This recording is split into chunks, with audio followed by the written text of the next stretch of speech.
What's good, grassroots world? I'm Chris Logan, I'm Ernie Barber. and we are the Flagrant 2 podcast. Coach, what's going on? Not much, man. Just wanting to pick your brain on what you saw this weekend. I know what I saw this weekend. I'm just curious to see what your thoughts are.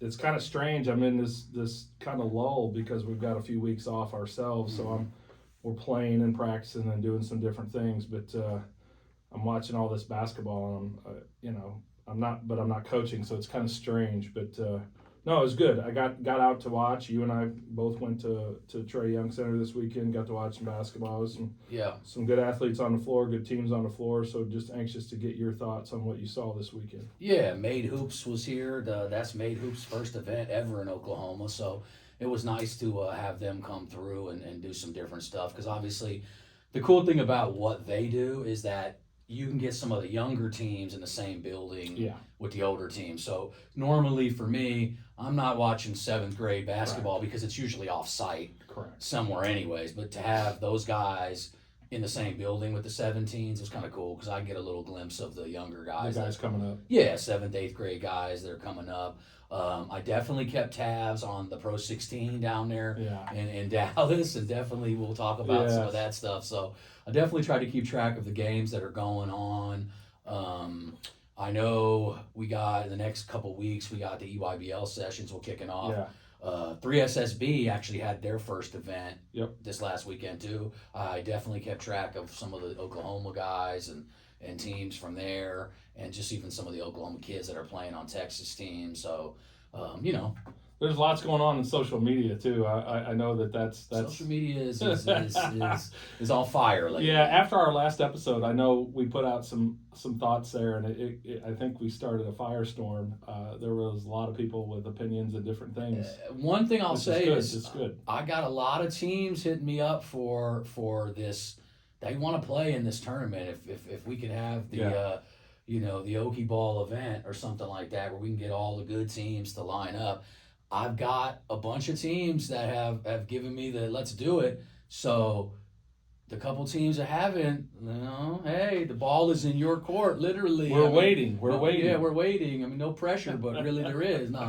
We definitely want all the teams in Oklahoma. Yeah. We understand why some wouldn't want to do it. Yeah. But remember, at the end of the day, iron sharpens iron. It's about the state. Correct. The state has never had that where we could just get all the good teams from, let's just say you do 15, 16s, and 17s. I mean, and theoretically, just the 17s, if we could get the best of the best, would be what people want. Yep. Best independent teams, bring in the 3 shoe teams, essentially. Yep. Let them play. I understand why they wouldn't. People are going to say, oh, Chris, they won't do that. They don't want to lose out in recruiting. Who cares? Like, at the end of the day, you got to roll with what you got. You got your team made. Correct. Roll them out there and let them play somebody. Who cares? I mean, it's about finding it. First of all, it's about putting on for the state. Correct. First of all. Yeah. And secondly, hey, that's how you get better. Well, and not only that, this is the other thing too, is that, what about, you mentioned iron sharpening iron. What if you're the best team, why are you worried about it? What's there to lose? I mean, I know they can say recruiting. Yeah. Those kids are already being recruited anyway. You think that the D1 schools that are recruiting those kids on the shoe teams are not going to recruit them because they played the best, grassroots team in Oklahoma and got beat? That's the only thing that happens there that's positive in my mind is a kid from that grassroots team moves up into that world and people start recognizing him.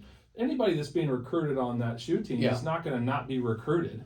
Well, and not to mention, in the recruitment part of that, any kid that's Division II and lower, the coaches are coming to that. If it's the best teams in Oklahoma, the coaches are going to come, especially, and we got to remember, those are just predominantly the schools that are going to be recruiting those kids anyways. Correct. We recruit within the region, specifically close to home first is where it starts. Yep. Then it spreads out.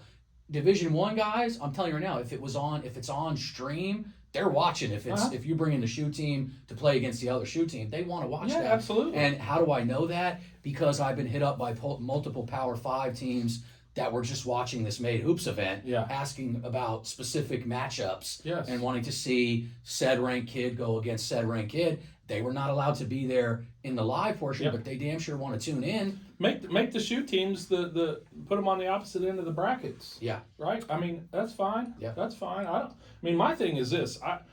I think if you have other shoe teams in it, and being from Oklahoma, say Trey Young and Griffin, that make sure I'm a little closer here so you can hear me.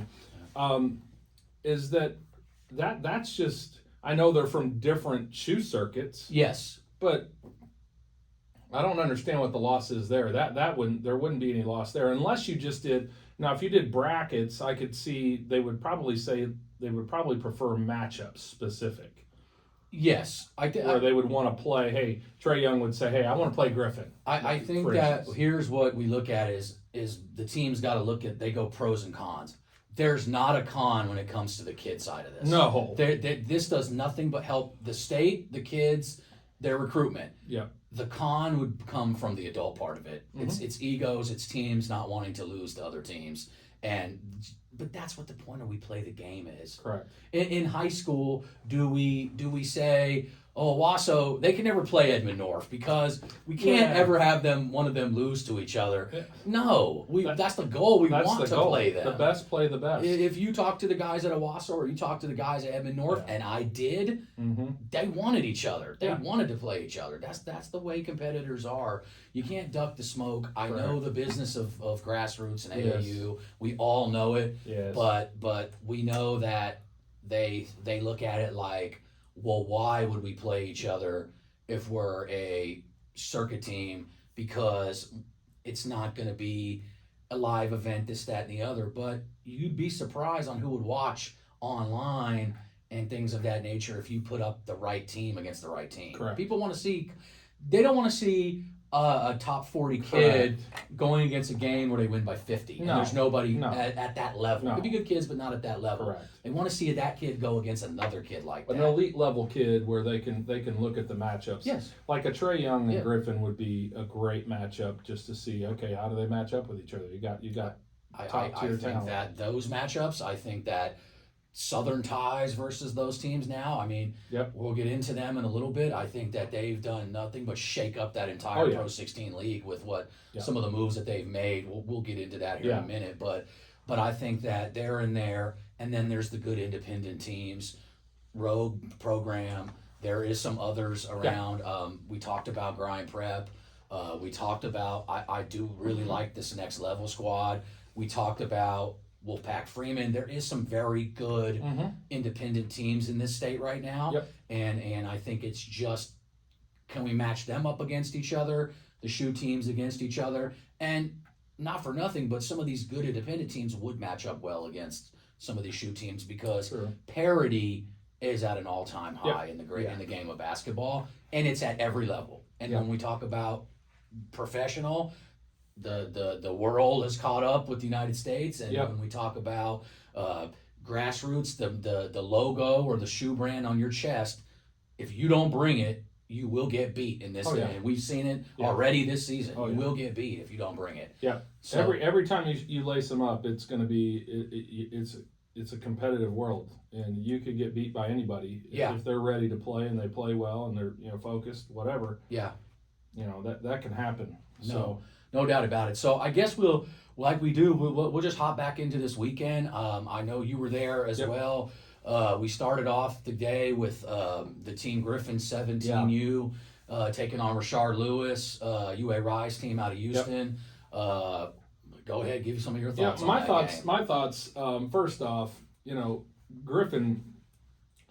I have a couple thoughts. One is Griffin's got some athletes, some really, really top tier athletes. That was evident in some of the dunks and some of the athletic play that took place. They started off really slow. Yeah. Were neck and neck, right around halftime. Yep. Got into second half, and then I think they just, for one, I saw when Cal was in, I feel like Cal Furnish, when he was in, I felt like the offense was smooth.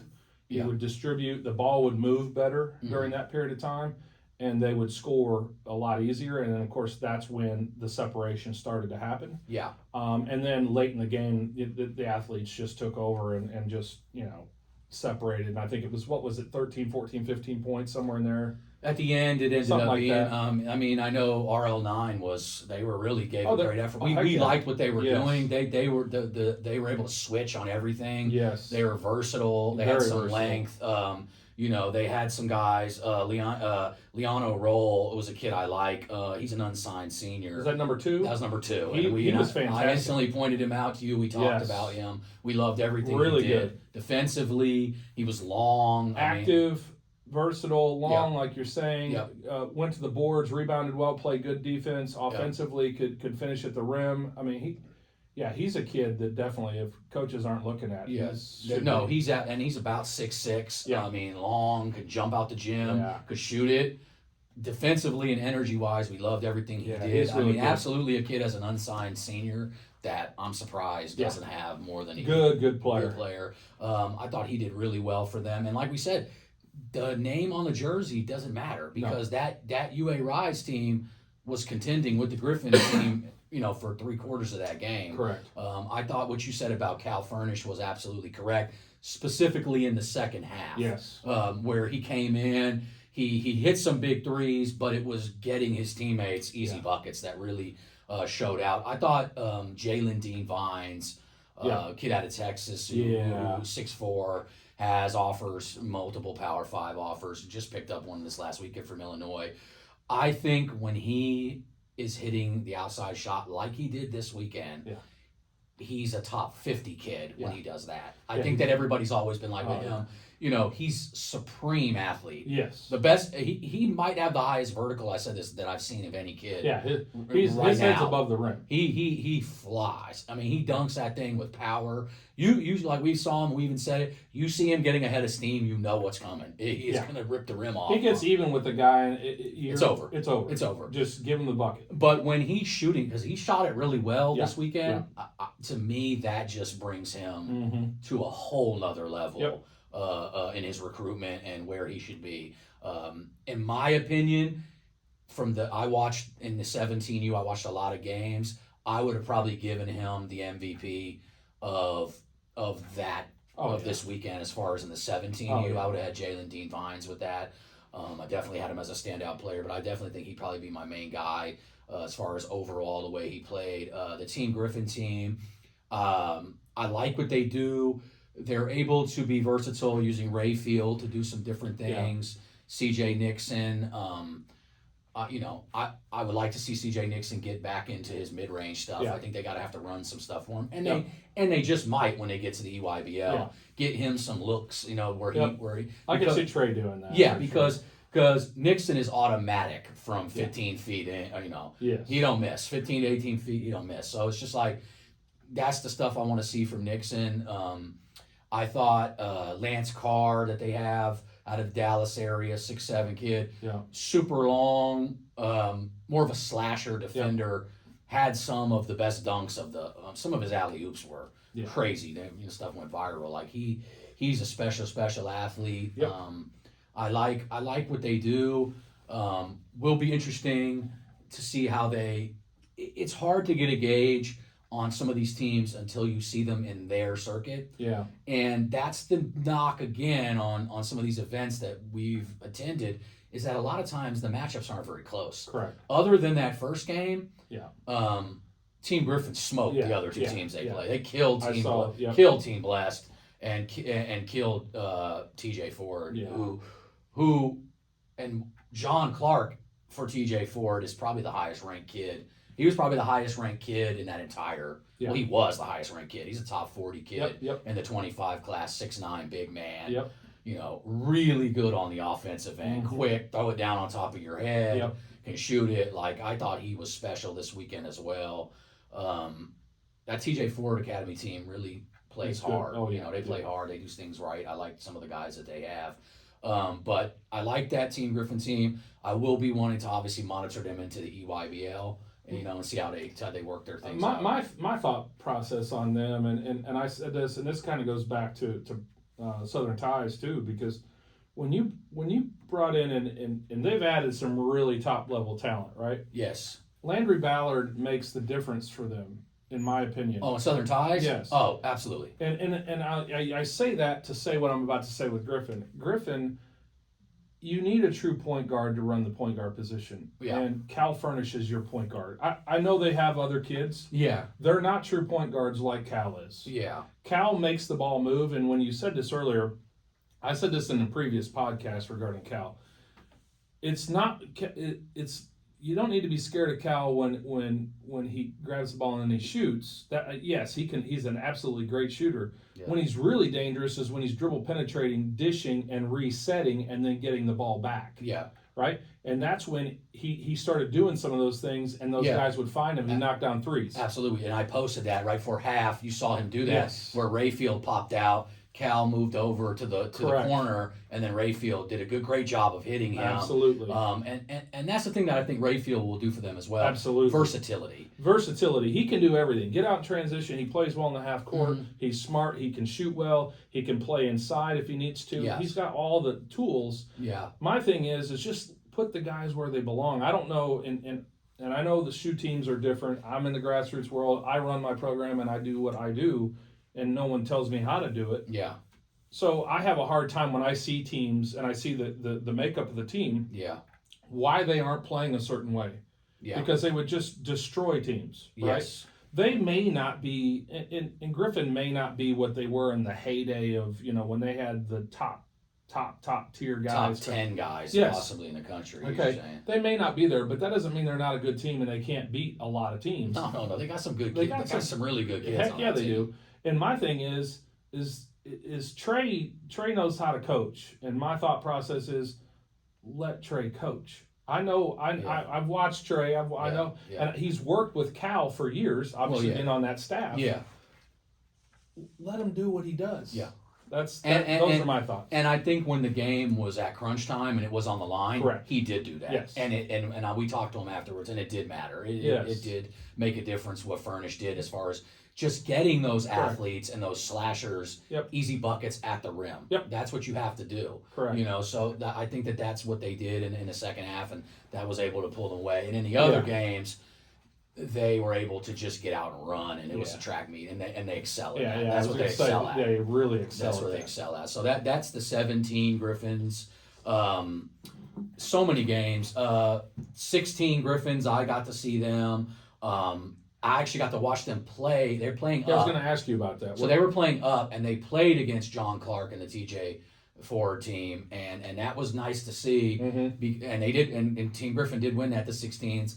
I like them a lot. They're another, I want to see them against EYBL teams in their grade to see how good are they going to be. I saw Drive Nation, and I will here to tell anybody right now that the Drive Nation 16s is one of the best teams in the country. Yeah, you were telling me that when we were there. I don't care what anybody says. I've seen what I've seen. I've seen other teams. I watch games all over.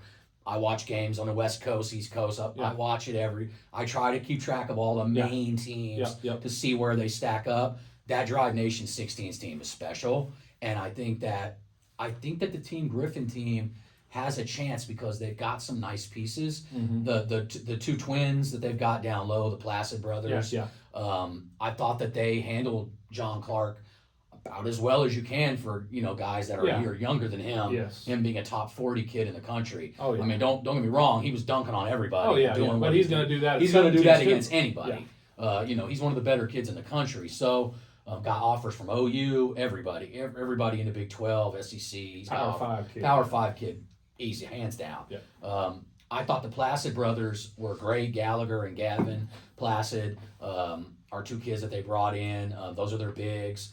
I thought Miles Flemings from Union did some nice things down low, but like everything, guards are what run basketball at this point in anywhere. It's the guard. It's a guard game. Yep. And I thought that they have a nice mix of guards.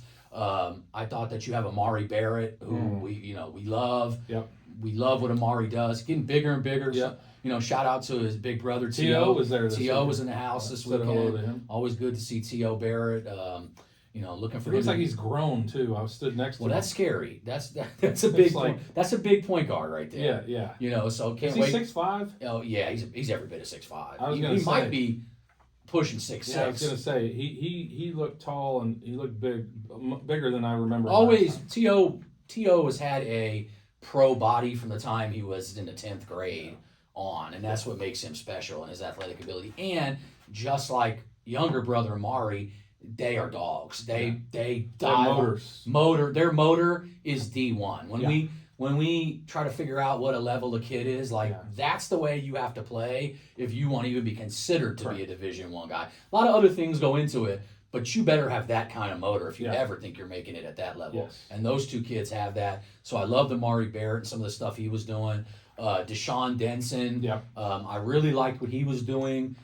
Out of the pick and roll, he everybody knows him as a scorer, and I've said that, but he's really got a good basketball IQ. Coach's son. I mean, you can see it. Mm-hmm. He reads the pick and roll as well. He's actually a pass first guy who can score from anywhere on the floor. I would say this too, and why you're bringing that up. I would say this to any of the guards, any of the parents out there that have kids that are 6'2" or shorter. Teach the kids to play the point guard position. And what I mean by that is the true point guard position where you're passing and setting up your teammates and getting the other guys going. Because at the next level, which these guys all want to play, they've got to have that skill set. Because you're not going to be the main guy in an NCAA level school if that's your goal to get there, which most kids are, or that's their goal. Yeah. You're going to be facilitating. Yeah. And then you're going to reestablish spot up and move the basketball, do whatever. And if you're open, you knock down open jumpers, right? Yes. That's typically how it is. A lot of the kids are, and I'm not saying you can't be a scorer if you're under 6'2". I'm not saying that. What I'm saying is it's fewer and far between. You have to be super exceptional. Yes. To be that kid. Yes. Like an Allen Iverson doesn't come along every day. Yes. Right? A Steph Curry that's actually 6'3" doesn't come along every day. Yes. Right? Those are professionals, the best in the world. Yeah. But at the level to get to the next level, playing that point guard position and really truly understanding what that means, doing what your coach wants and needs on the floor, those kids, when you get into that skill set like you just described, that's special. Because then because they can score. He can score the basketball. He's done it all year in school ball. Yes. But now he's showing that versatility of being able to pass the basketball, set up his teammates and play and be the quarterback. Yeah. That's a whole nother level. And hence why Deshaun already has a D1 offer, because college coaches see what I see with him, and they see the IQ, the scoring, the ability. To me, it's the details in his game. Correct. He that is a coach's son who knows what he's supposed to be doing. The details matter with that kid. I love Deshaun Denson. I'm stunned when I seen other rankings in this state that have him like in the 10s, and they're crazy if that's what you think, Deshaun. That's nuts. I'm not going to even talk about what brands those are. People know what it is. I don't agree with that, but everybody has their opinion. That's the great thing about this game and what we do. But also, they also have Denton Forsyth. Yep. They also have Colton Brammer. Yep. So, I mean, they got some guys on that team that can really do some stuff. And I thought Colton Brammer looked really comfortable this weekend. Yeah. And saw some highlights. When Colton Brammer is comfortable, he's very good. Like, he looks like he's starting to fit in well with them. They played him last year on the EYCL team. He played up, but he was on the EYCL. Yep. He's on the EYBL team, which I truly believe he belongs at that level. I think the more he gets comfortable and the more practices they get under their belt, I expect Colton Brammer to do a lot of good things for them. If they're going to have Amari running point and him, and then they can switch in Denson and Denton. Gives them some options to do different things depending on who they're playing matchup wise. Yeah, so they've got a nice team, that 16's coached by Tori Noel. Yeah.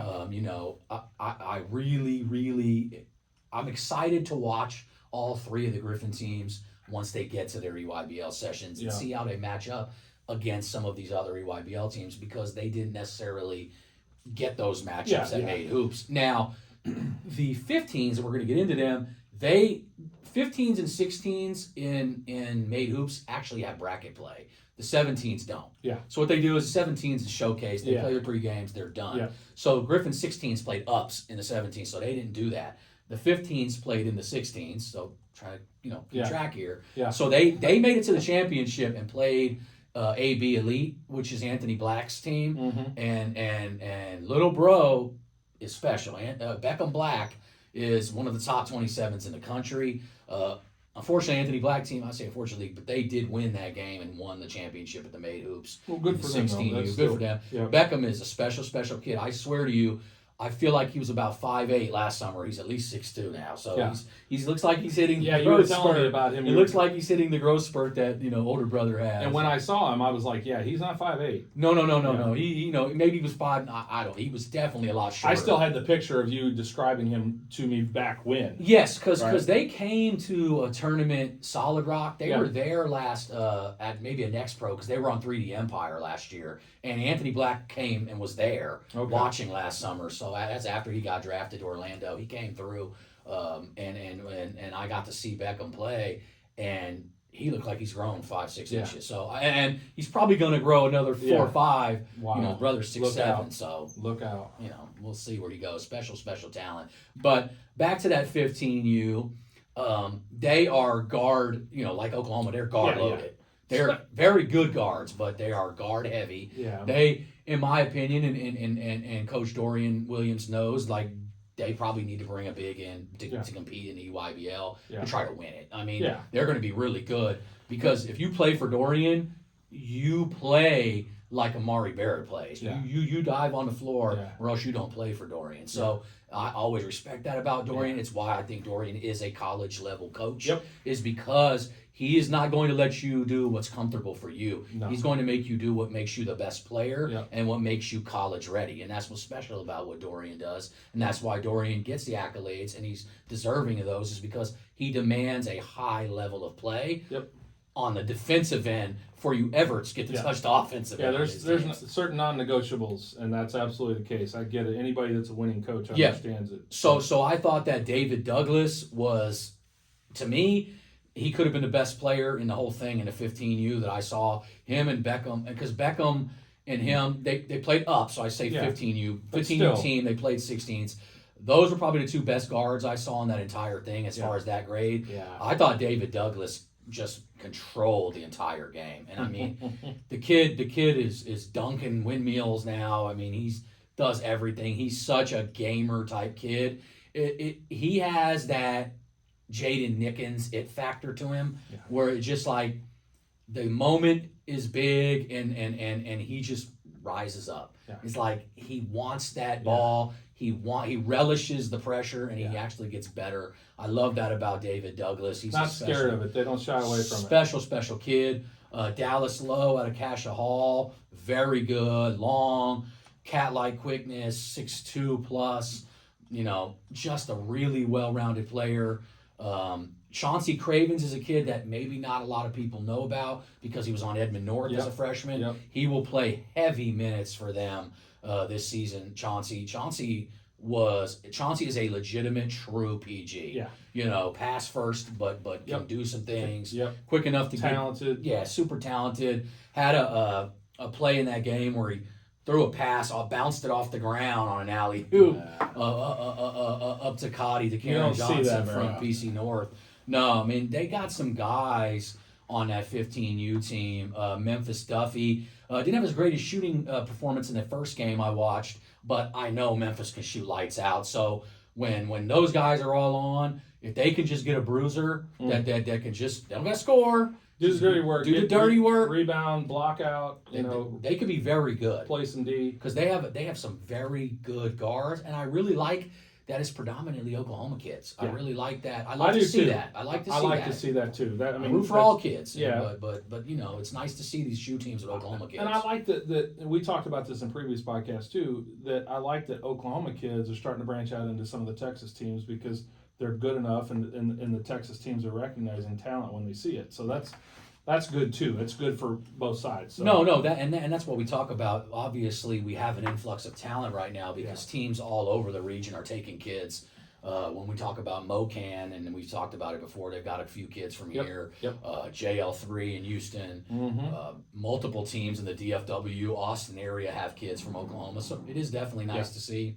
Yep. And of course, we have kids from Texas and Colorado and Arkansas all throughout our shoe teams too. Yep. And you basically have to do that when building a team if you want to be elite. Well, because if we have more than one circuit team. If we only had one circuit team and that's it, then it would be you could build one with just Oklahoma kids only. Yeah. But unfortunately, that's not the name of the game anymore. And we got Adidas and we got Puma and we've got we don't have an Under Armour team right now, but I would, that probably could come down the line. I could definitely see maybe like a Grind. I guess New Balance is even doing one somewhere. They're still doing something, I guess too. Yeah. I mean, everybody and their mom's going to have a circuit at some point. We'll have Pony come back and bring a circuit team, right? What did somebody say? Skechers is going to have in Converse doesn't have one yet, so hey, not yet. Anybody could have bring one. the Converse Cons back while we're at it, right? You could call anything a shoe circuit if you want. True. When it boils down to it, it's the Jimmys and the Joes. Does Okie Ball have a shoe circuit coming? That's the question. Come on, Okie Ball, I mean, it might need a shoe team. No, they don't. Let me tell you right now, quickly these shoe teams will shut me down if they don't want that. I'll be taking your kids. I'll be happy to coach that team, Chris. They think they're good at recruiting. They have not seen nothing when it comes to me. They think John Roby is cutthroat. They ain't seen nothing yet when it comes to me. I'm getting who I want. That's funny. I tell you that right now. Like I told that to any college. Like if I'm on staff, we are getting dudes. I don't care. I will put anything on the line for that. But no, we're messing around. But anyways, so that was the 15U. They got to the championship game, lost to AB. I liked a lot of things I saw from the 15s. Like I said, Chauncey Cravens, Dallas Lowe, David Douglas. Oh, also DeAndre Rhodes joined them, and he plays at Tulsa Edison. Yes. He's a freshman. 6'5". I really do like DeAndre. Was with Southern Assault at the beginning of the year, but Griffin picked him up. I like him as a versatile wing. I think that he's only going to get better with Griffin. I think he's just gotten over there and he's got to get kind of used to the thing, but he can do some things. He's special kid. Yep. They lose Jeremiah Johnson, and I think that as long as DeAndre stays there, he's the go-to guy. Yeah, for sure. For going in the future. No doubt. He'll do some special things for them. So that was the Griffins. I thought that some other stuff I saw, and I talked about them a little earlier, Drive Nation 16U. I'll go, like I said, it ain't going out on a limb. I think they're one of the best teams in the country. I really I've love heard the that from a couple people. And what I really like about him, and this, Phoenix Woodson fits them perfectly. He really fits them perfectly. He's able to do the things that he needs to do, and I thought he played excellent the other day.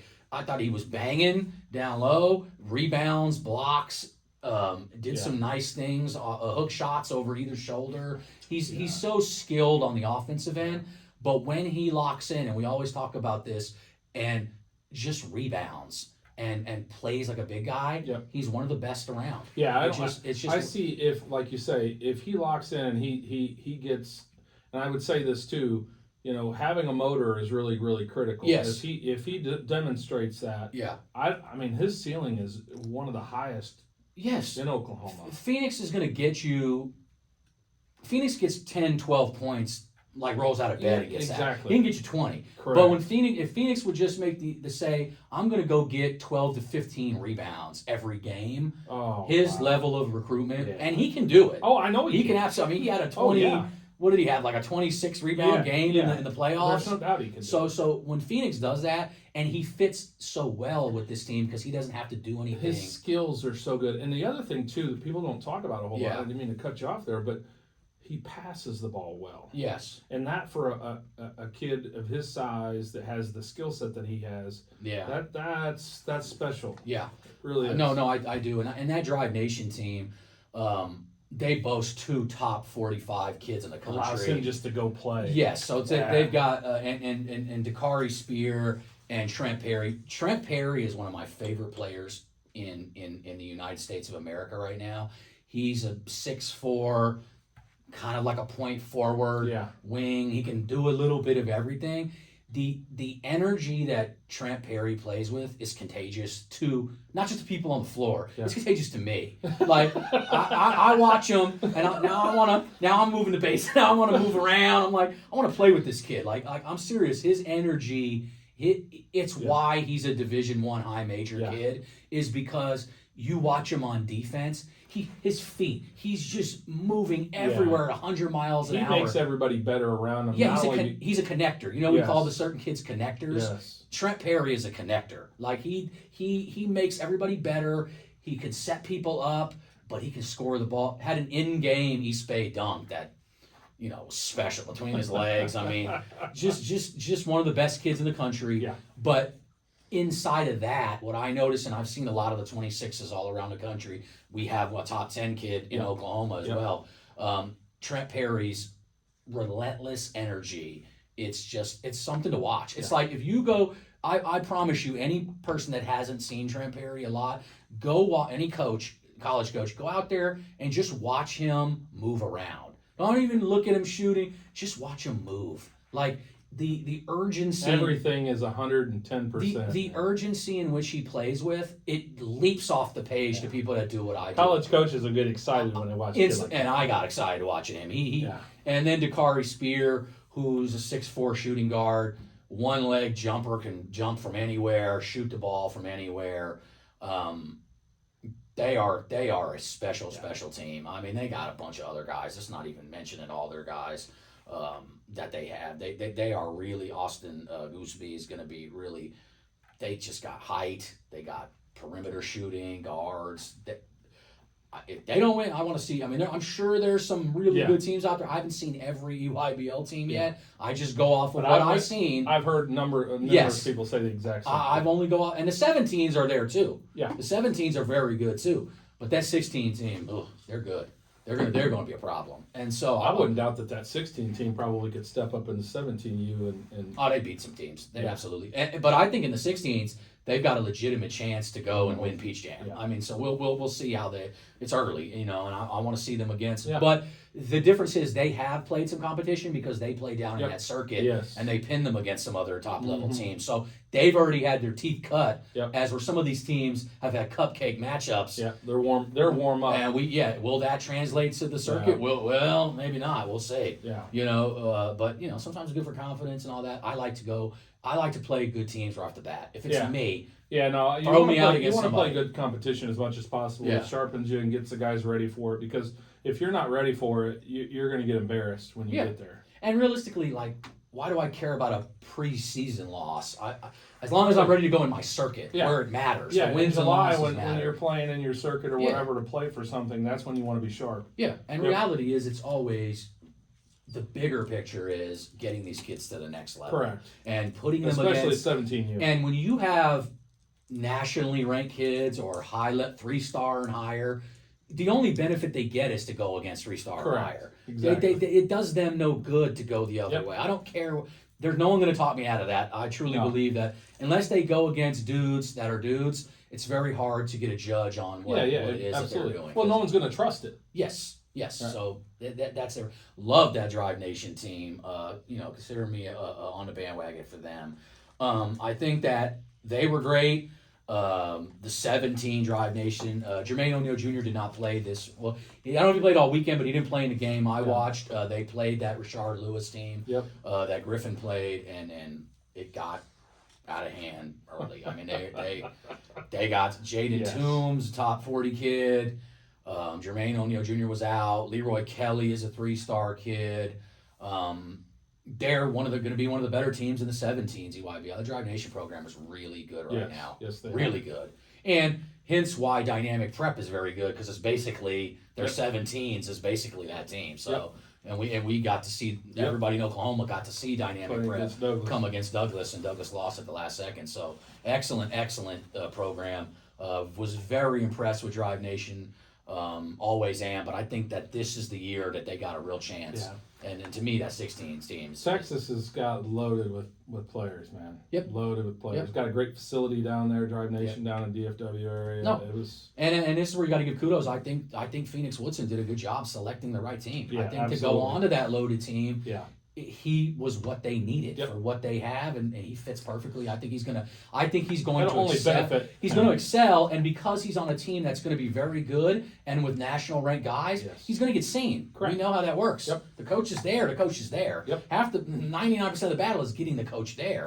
Correct. Then they see you're good. But you got to get them in the building first. Yep. So, and then once the offer comes, then there's other offers, and then everybody starts knowing who you are. Absolutely. Like, it flies around the conference or whatever they play in. So. And then another team, which we've talked about in the last couple of weeks, I thought the Grind Prep team is very good. Yeah. I mean, if I was ranking independent Oklahoma teams, it's probably them and Rogue, and I don't know, I'm not going to say which one's 1 or 2, but those doesn't matter. But those are the teams I'm just saying that I would think are leading, and then I think you've got Next Level, and I think you've got Wolfpack Freeman, the Servants. If people haven't seen them, they're very good. Yeah. There's teams like that I feel like filter into that. Yeah. I'm probably missing something. Yeah, no. I'm sure somebody will say Team something. First is good. Like there's some good teams. Like if I miss one, I miss one. I'm just forgetting. But it's not personal. No. But I really do like the Grind, Rogue, Next Level, Freeman, Wolfpack right off the top of my head, independent wise. Because if we're counting Southern Ties now as a shoe team, then I'm not putting them into that mix. Yeah. Then those are the teams I think right now are leading the pack in that, and in the 17s anyways. Yeah. And every one of those teams has said that they will play in anything that we have. So those teams ain't ducking nothing. So I respect the hell out of all those teams because they ain't ducking nothing. Nope. And so let's just keep. If you want to play and you think that we can do something big for Oklahoma, reach out to me. Let me know the weekends that you're free. Because what we're not going to do is, I'm not going to set an event that everybody is busy on. They already got it.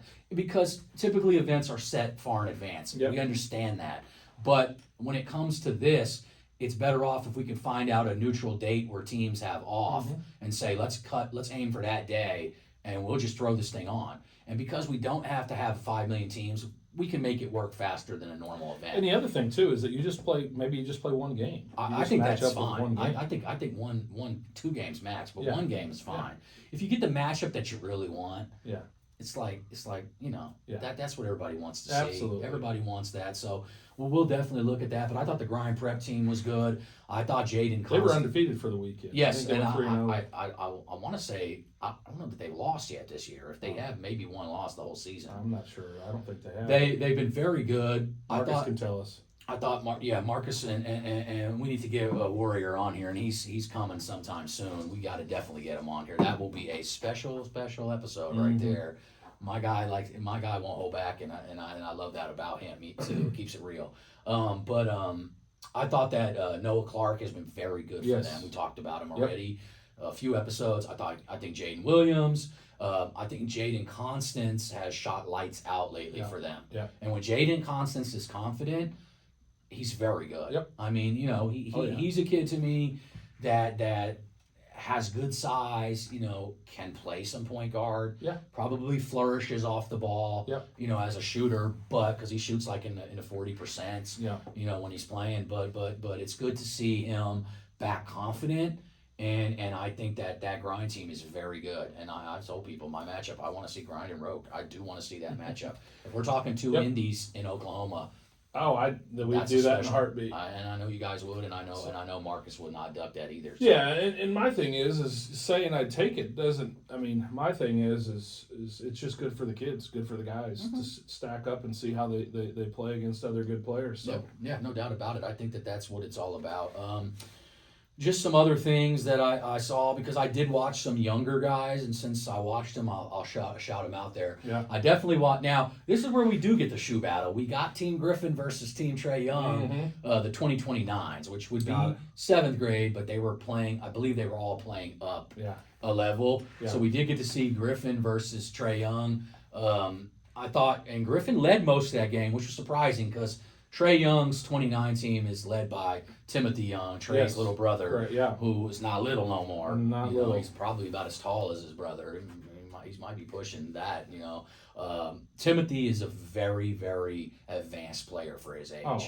I mean, and rightfully so. Yeah. He's able to see all the training, all the access, the best that you could possibly imagine. Yeah, and this is where I respect the hell out of Rayford is that he coaches him very hard. He does not let him take breaks. He does not let him do things. He knows what the level is. He knows what it takes to get there, and so he demands a certain level, and I respect that about him, and Timothy can live up to it because Timothy is a lethal scorer. I mean, it's in the bloodline. He watches one of the best players in the world play on a regular basis. He's out. They go to almost every game that the Hawks play in. Yep, you're going to learn by watching. He's around NBA level guys and able to see what they do and how they play and how they train, and then that translates down to him. Still young, and we don't want to ever put the cart before the horses, but Timothy Young is a very special player.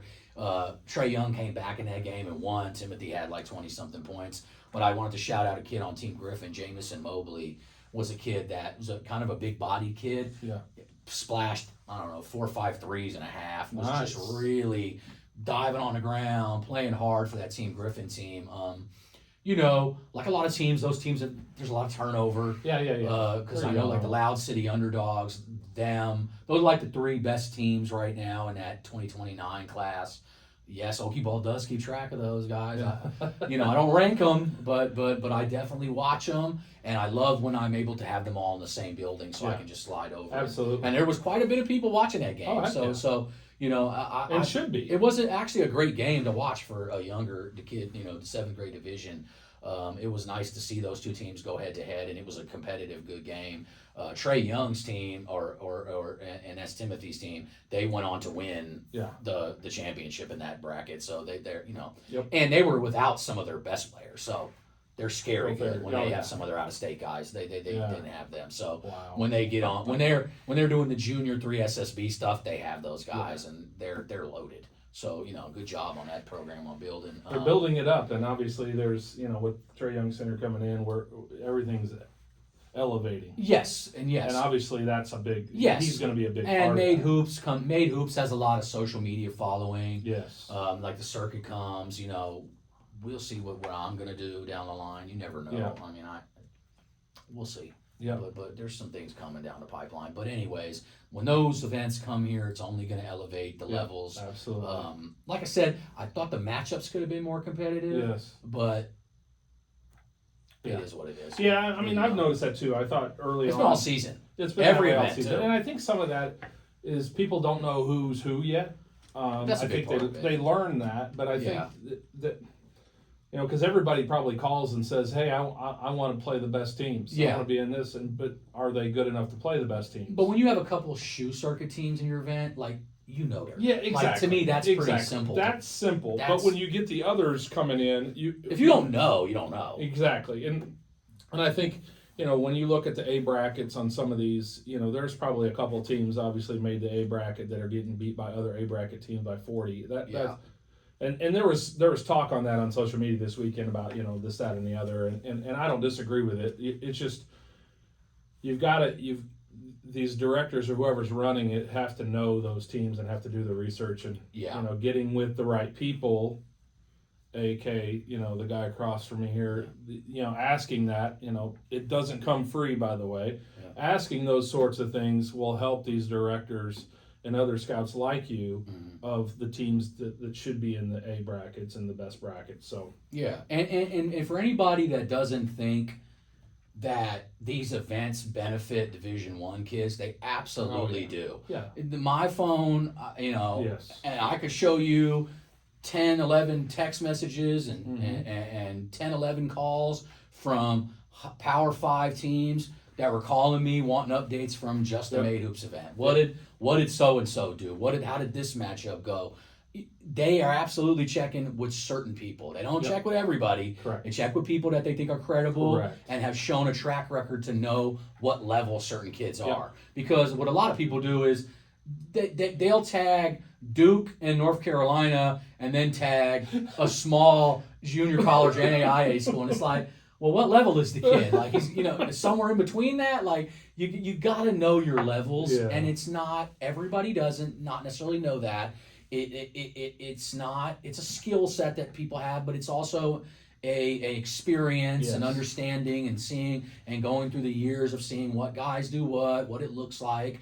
And are there times where people are wrong? Absolutely. Yeah, You sure. can always miss, or Yeah. everybody misses. But they're right a lot more than they miss. Yes, and that's where people will come back for your opinion. So Yeah. shout out to all those coaches out there that reach out and that I keep my tabs on these kids, and I know who does what, and not just in Oklahoma. Yeah.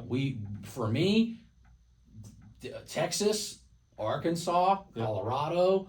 If it's in this region and I'm able to lay eyes on them, I'm going to pump those kids' names to these local schools. That's what we do this for. That's what we do this for. It does not matter where you live and the border. So definitely you want to be talked about on the Okie Ball platform, but you definitely want to be talked about on this platform. And I can just tell you right now that some kids down in the Texas area, I've reached out to some of these Power 5 schools around here, and I've absolutely given those kids names out because why not? Those kids are good enough to play. Speaking of, talking about Texas, KO committed to Texas Tech today. Yeah, shout out KO. Absolutely, man. That's a big deal.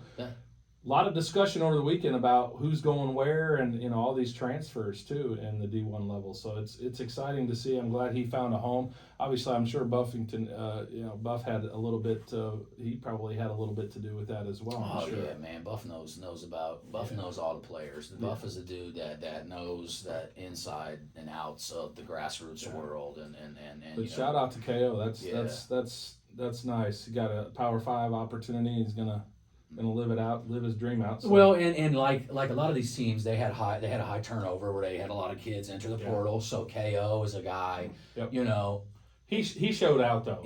KO, I mean, he played well in his freshman season at Drake. He earned the right to play at a Power 5 school in the Big 12. But I'm going to just say this, and a lot of people, KO was a D1 dude right out of high school. I mean, you've seen it. Everybody saw what you saw with him. It's just that he fit in so seamlessly. The year he did at Sunrise post grad, Sunrise is fantastic. Really helped him why? When he got to Drake, that did not look like a freshman. That looked like an experienced veteran player. The other thing too, and I mentioned Buff, but also the guy that was the head coach at Sunrise is at Texas Tech as well. Yes. So that probably had a huge impact on it as well. Yeah, and that's what's cool. I mean, relationships matter. Correct. And that's what it is. You see that every day on Twitter, X, whatever. People shouting that out. Relationships matter. It absolutely does. Yeah. So and shout out to Buff because I mean, realistically, for guys that do what I do, Buff has worked his way up to where he's at right now, and he was deserving of that opportunity. Yeah. To prove himself and show what it is that he's good at, and he's a dude that knows what he's doing. So big ups to Kellen Buffington over at Tech. Now we're just waiting on Padula and you've got Garrison and Padula, and who else? Is there anyone else that is in the portal at D1 level? If we're talking about just Oklahoma kids, I mean, there's a few guys out there. At the D1 level, outside of D1? Yeah. Maybe not Power 5. Okay. But like Micah Thomas. That's correct. Jacoby Seabach. That's right. Jacoby Seabach, that's right. There's some guys, I'm probably missing somebody, and my bad. I'm not pulling that up right now. I have my transfer portal. There are some, and I'm glad you'd be surprised what calls we get now, and the guys that do. And there's a lot of national scouts. This is all they just right now do the transfer portal. That's like all they do. Yeah, it's all. I try to do a little bit more with the high school guys, but that's the way of the business right now. Yes. Is JUCO transfer portal. So I got a whole list of those guys. I've got guys too from our system that are transferring, and so working with and shout out also to Jeff Nwanko. Yes. From Cali Junior College. That's right. Former Putnam City North as well. Yep. Signed with Cal. Yep. And absolute stud he's going to be too. By the way. That kid is a superstar in the making. Yep. I wouldn't be surprised if you see him in the NBA. Yeah, I really do. Cal they're an ACC school now. I saw that in there's like no Pac-12. I know it's crazy. It's ACC. You're out in the West Coast, and it's an ACC. I saw that on his his signing, his commitment deal. But it's like it's pretty much a lot of those teams in football are now basically going to the Big Ten. Yeah, it's all a money grab for NIL money. It's a mess. I can't even try to keep track of that. But shout out to Jeff, because I think he's going to be really good. Oh, I think he's a hell of a player, superstar athlete. Yes. Could probably play in the NFL too, by the way. That's how good he was on the gridiron too. So none of that surprised me. Him and his brother were studs, but he's got a real chance, and I think he's got a chance to be a professional player down the line. So now it's will the in-state schools land? One of them's gone. They wanted 3 out of 3. Will they land Padula and Garrison? There's a lot of conversation on that this weekend. Stay tuned. I guess we'll go ahead and transition real quick. Yeah, go ahead and hit our. I'll do that. Nate Logan at Logan Elite Basketball Training out of Destiny Christian High School in Del City, Oklahoma. Nate provides affordable group and individual training options every week. Logan Elite Training aims to help players develop their skill sets, basketball IQ, confidence, and ultimately help them become more prepared for their current teams as well as for the next level. Logan Elite currently trains some of the best high school and junior high players in the state of Oklahoma. Visit LoganEliteBasketball.com or message Logan on Instagram at @NateLogan_Logan Elite for more information on how to get signed up. Reach out either the podcast or reach out to Nate on LoganEliteBasketball.com. Logan does a great job. So shout out to Logan.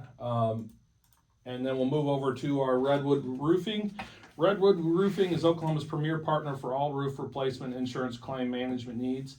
In our many years of serving Oklahomans, we've found that the vast majority of homes in Oklahoma already have existing hail damage their owners are unaware of. Most importantly, the homeowners don't realize that when your roof reaches 10 years old, your insurance policy has a built-in trigger that significantly reduces the amount of insurance will pay to replace it. In many cases, this can cost you in excess of $10,000 of out-of-pocket to ever get a new one. At Redwood, we make it our mission to inform and protect hardworking Oklahomans from this devastating insurance trap. On the west side of the state, call or text former OU football great Caleb Kelly at 559-326-4019. On the east side of the state, call or text Oklahoma Prep Hoops guru Paul Harvey at 918-698-1280. You can also visit our website at www.redwoodok.com, and one of our team will simply text photos of your roof. Your roof is quite literally the protective covering of your family's life. That's why we set every expectation and measure every result by one simple standard. What would I do if my family lived here? Redwood Roofing has you covered. All right. We appreciate Redwood Roofing and Nate Logan, and possibly we got some couple more coming down the pipeline. Yes, so things are starting to move. We definitely, appreciate all of the sponsors and the potentials that are coming. They see what we're building. They see the audience that we're reaching, and they trust in us, and we respect them for that. And if you want to get a sponsorship on the Flagrant 2, reach out to Coach Barber or myself. Send us a direct message, text message, call, email, whatever. Get with us, and we'll hook you up and get you going on the right thing. We just had a couple more things to just. I wanted to say this too. Go ahead. One other shout out. I mentioned in podcasts earlier prior to the state tournament when we were watching some smaller schools. I mentioned a kid named Bridge Barrett down in southern Oklahoma.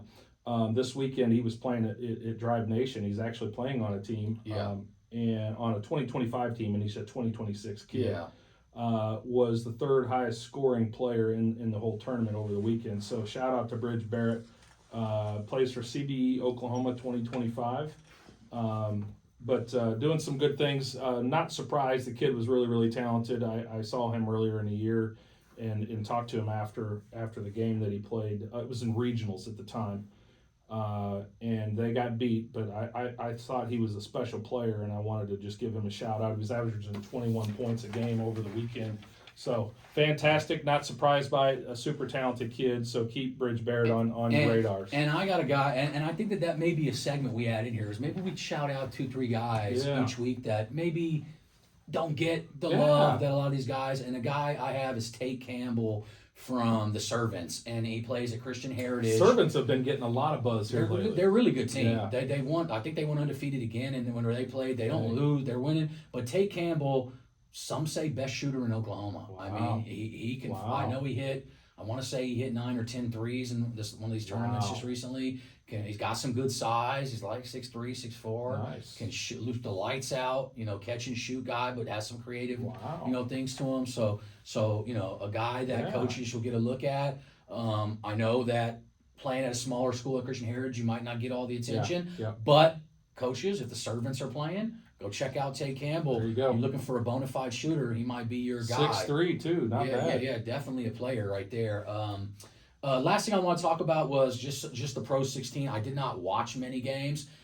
Shout out to my guy Craig Smith down in DFW. He recorded a lot of these games, and you're able to go on YouTube and watch. And Craig does a lot of stuff, similar to what I do. He does some other stuff. He's actually, a video guy as well. A guy with a good background, knows all the talent levels. So shout out to Craig, a good dude. I like to watch his YouTube. I watch some of these games, and he pretty much has the full games on there. So I was going to ask this question because I reached out to Matt over the weekend, and by the way, I never got a response back, Matt. So, and we know you watch. Yeah. But who covers the Pro 16? Like video. I think, like Baller TV does. I think it's something through Sports Turning Machine or Sports Engine. They got like their own. I've heard some complaints about it. People said it's not working. And that's why I'm at. I don't know enough to jump off and insert foot in mouth. So I don't know. To Matt Reynolds, if you're listening out there, shoot me back. I'm interested in understanding that because I had a bunch of messages hit me over the weekend, a bunch. Because if we don't know how to watch it, bingo. Then the coaches don't know how to watch it. And I will say this too: a lot of family members ask those questions too. So we don't know how to watch it. That's only not only for our families, but in our program, but obviously for others as well. There's just a lot of buzz around that. So wanted to throw that out there. Give me a shot and let me know. But back to the Pro 16, and this has happened quickly in the last 2 weeks. I already said it. I think Southern Ties might be a favorite to win in the 17. I think they're definitely the additions that they've made, which you already mentioned. We mentioned Landry Ballard, and we knew Landry Ballard. I mean, you played against them, and even afterwards said if they had Landry, they look like a different team. And he absolutely, since he's been inserted, Jay Nickens was out this week, but when he comes back, that's just another dynamic player who raises the level of everybody around him at any sport he plays. He raises the level of the gym, raises with him because he just has that aura about him. Infectious kind of. Yes, and just a gamer. So when he gets there, but the additions of Cameron Paul and Nick Gunter. Nick Gunter's a 7-footer who's active. That's almost unfair. Hey, hate him or love him. That's hate a him great or love addition. him. Great addition. Roby has taken the Southern Ties team and at least taken them from brand new team and 2 weeks ago to possible favorite to win the Pro 16. Now, they'll have a couple other teams I haven't seen, like BTI. I haven't seen yet. I've heard they're very good. I want them to win. I want them to win the Pro 16. They're Oklahoma squad. Yes, yes. But them beating the young game changers like that, who I thought were maybe the favorite. The Dallas-based Marcus Smart team, who got some national ranked guys on it. Them beating them, and they didn't even have Jaden Nickens, and then beating SA Future. Now Kingston was out. Kingston Flemings, he broke his hand or something in Team USA, so he was out, and that is a top 30 kid. So, but they drummed them, so I'm not sure that would have accounted for. They were up by 30 points in that game. Southern Ties right now with Roman Miller playing like he is, and this is what I like because we talked about it. Devon Scott's got going because Landry knows how to get Devon Scott going. He can get those other guys. He does exactly what I talked about with Cal earlier in the deal, but he does it at a high level. We were fortunate that they weren't added to that team yet. So, hey, it is what it is. But Landry's a special player. Makes everybody around him better. Best floater in Oklahoma. I mean, there's a lot of kids that can. It's not close. He's so good. He's so good. It's not close. He's we talked about. He's got the left floater from outside the free throw line. I mean, literally, he can float from 3-point line if he wants to. And maybe like his new move. I don't know. He's a special point guard. So I mean, he changes them, and then they add those other pieces, the other two pieces that they just added on top of Jaden Nickens. It's a tough squad. And Cameron Paul picked up an offer from Ole Miss just from this weekend alone, but he's got offers from Houston. I think he's got like a Baylor. I mean, he's 6'6", 6'7" wing, primetime finisher, above the rim player, slasher, plays hard as hell. as he gets more consistent from the perimeter, that's an NBA player. Yeah, they that's can throw is. 10 guys at you and not drop level at all. No, because now if you get past the first line of defense, Nick Gunter's back there 7 foot to swat your stuff out the gym. So they are, shout out to C-Bell and Roby, and they did a great job. I know Coach Barakoff was off this week, and Coach White and Coach Roby took care of that. They did a great job. That team is scary. Roman Miller because is there anybody playing with as much confidence as Roman Miller right now? No, Oklahoma State was out to visit yesterday. I know Oklahoma State got around to quite a bit of schools yesterday. Yep. It's good that Coach Lutz, he's just trying to get out there and see these Oklahoma kids, and we that's what we want. That's what we want. We want these Oklahoma teams to and we missed a kid. Chase Martin signed with Oral Roberts. That's right. Shout out to Chase. Come back from Wofford, right? Yeah, 2 years at Wofford. Yeah, he was a Jinx kid, former Team Griffin player. Yep. Shout out to Chase going to ORU to join Luke Gray. Yes. So that's a team now. 2 Oklahoma guys. Hey, and this is one thing we know to be true. You throw some Oklahoma guys on an Oklahoma team, and people will support the hell out of them. Absolutely. That's why sometimes we don't get support for these teams. We're like, well, why does nobody Especially goes to when watch? You got guys that are talented like that. Come on, man. We need a spot for them. That's what it is. I think that, and Oklahoma State is going to have they got Jeremiah Johnson coming in, Carl Sean the next year. Yep. I believe that they'll add some more guys, and possibly Oklahoma. Yep. They've got Dayton coming in. Dayton. I'm sorry, Dayton coming in as a freshman, but possibly in the portal if they're able to add Padula and Garrison. That'll get the fan base ignited, that would definitely get the fan base going as we head into the SEC. You've got the kid from Southmore that still plays on OU. Goodwin. So you got be there. You got all these kids kind of. You add the new, and you've already got some existing on there. Yeah. Reed Loveless walked on there, so they got some Oklahoma guys. Oklahoma people love Oklahoma guys on Oklahoma teams. Absolutely. Just think back to OU football. Like when it's somebody from here, the support is it's even at another level than it always is. So. Oklahoma always supports their own, and that's and we gotta have the right guys though. You gotta have guys that fit that level. Correct. You just can't do it to do it because that'll get you fired. Correct. But you gotta win basketball games. But teams know that. But the guys that they get that are Oklahoma based, because we've had a lot. Like I said, KO. Yep. KO was a D1 guy. Could have played at Oklahoma State or OU out of high school, he came. But everything happens for a reason, and I think that he did what he had to do to get where he's at. Well, and it went perfect. I think that tie to Sunrise had a big play on him going to Texas Tech. No doubt about it. I'm convinced of that. So and I know you're talking about Coach Barnwell. Yes. That's excellent coach. So it's going to be interesting to see what the transfer portal shakes out. Yeah. I'm excited to see. Shout out to the. Oklahoma City Thunder finished number 1 in the Western Conference. That's right. And we don't know who they'll host, but we'll find out in the next 2 days. Yes. Or so. The play-ins are happening. Start tonight. Yes. The Lakers and play tonight, the Pelicans. And Oklahoma City Blue. Yeah. As Jackson just told me, the Oklahoma City Blue won the championship last night. Man, all this. Shout out to Lindy Waters. That's right. Oklahoma State. I read on him earlier today. Yeah. So Lindy Waters is a stud, man. Yeah. Thanks, Jackson. The Norman North product, right? Yeah. Played with Trae Young. He was older than Trae, wasn't he? Yeah. Think back to that. How that team not win the whole thing? Talk about who is that coach? No, talk about the shooting on that squad from the 3. But anyways, Oklahoma, if you're not following us on social media, follow the Flagrant 2 Instagram, X, Okieball, X, Instagram, YouTube. Yes. Subscribe, turn the notifications on. Let's get our YouTube game up. Yes. Our Apple and Spotify is through the roof. Yes. Our numbers are crazy high. Good. We need to get them YouTube numbers up. Yeah, watch the YouTube. Check out the YouTube. Listen to both. Yeah. Do both. Come on. Listen to one at work and then go back at home and watch it on the big screen There at night. you go. There you go. And then screenshot it and post it and tag us in it. We want to see it. But no, we appreciate it. Looking forward to the rest of the summer. Getting into the thick of it. We'll have a live period coming in May. Yes, looking forward to it. Definitely looking forward to it all. Appreciate you, Oklahoma. We're out.